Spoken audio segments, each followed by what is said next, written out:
इंदिरा गांधी को iron lady समझने वाले ध्यान से पढ़े। विंग कमांडर अभिनंदन का नाम तो आप निश्चय ही नहीं भूले होंगे। शायद उनकी हैंडल बार मूछें भी याद ही होंगी। लेकिन इसी भारतीय वायुसेना के कुछ अन्य जांबाज पायलट के नाम नीचे मैंने लिखे हैं। इनकी तस्वीरें देखना तो दूर, हम में से कोई एकाध ही होगा जिसने ये नाम सुन रखे होंगे। लेकिन इनका रिश्ता अभिनंदन से बड़ा ही गहरा है। पढ़िए ये नाम।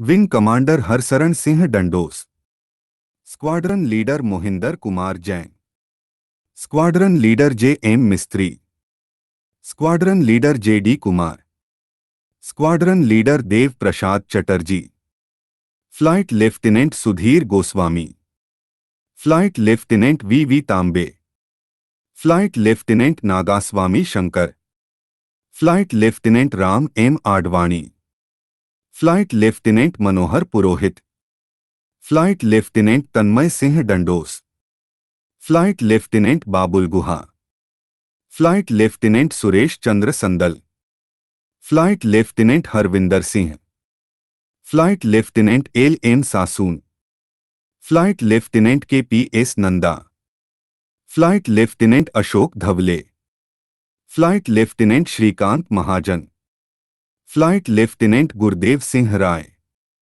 Flight lieutenant Ramesh Kadam, flight lieutenant Pradeep V Apte, flying officer Krishna Malkani, flying officer K P. Muralidharan, flying officer Sudhir Tyagi, flying officer Tejinder Sethi. ये सभी नाम अनजाने लगे होंगे। ये भी भारतीय वायुसेना के योद्धा थे जो 1971 की जंग में पाकिस्तान में युद्धबंदी बना लिए गए और फिर कभी वापस नहीं आए। इनकी चिट्ठियां घर वालों तक आई, पर तत्कालीन भारत सरकार ने कभी इनकी खोज खबर नहीं ली। 1972 में शिमला में आयरन लेडी के रूप में स्वयं प्रसिद्ध तत्कालीन प्रधानमंत्री श्रीमती इंदिरा गांधी और पाकिस्तान के तत्कालीन प्रधानमंत्री जुल्फिकार अली भुट्टो के साथ हुए शिमला समझौते में 90,000 पाकिस्तानी युद्धबंदियों को छोड़ने का समझौता तो कर आई, पर इन्हें वापस मांगना आयरन लेडी को याद नहीं रहा। ये वह खानदान है जो अपने फायदे के लिए देश को भी बेचने में संकोच नहीं करता। दूसरे के दर्द को समझना इन देशद्रोही जालिमों की आदत नहीं है।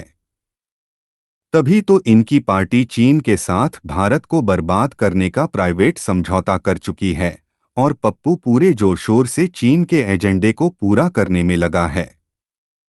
ये पाक ने बंदी बनाए भारतीय फौजी अभिनंदन जितने खुशकिस्मत नहीं थे, क्योंकि इनके लिए उस समय की सरकार ने मिसाइलें नहीं तानी, न देश के लोगों ने इनकी खबर ली, न अखबारों ने फोटो छापे। आयरन लेडी ने इन्हें मरने को, पाकिस्तानी जेलों में सड़ने को छोड़ दिया गया। इनके वजूद को ही नकार दिया गया।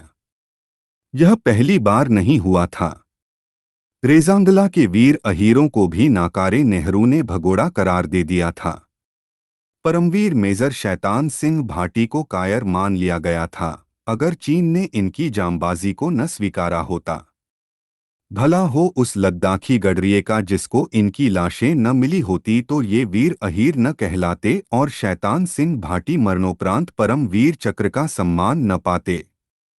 यही नकारात्मक रवैया रहा है देश के वीर सपूतों के प्रति इन धूर्त सत्ता लोलुप अकर्मण्यता के पर्यायवाची नेहरू, इंदिरा गांधी और उसके कुनबे के लोगों का।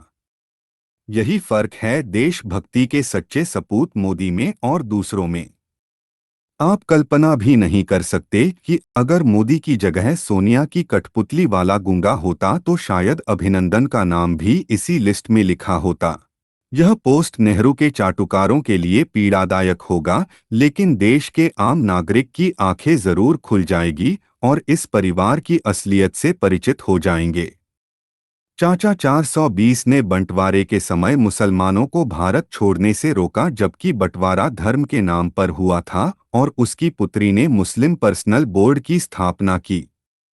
दरअसल ये पूरा खानदान मुस्लिम खानदान है जो हिंदुओं के नाम के पीछे अपनी असलियत छिपाकर सन 47 से इस देश को इस्लामिस्तान बनाने की जिहाद में लगा है।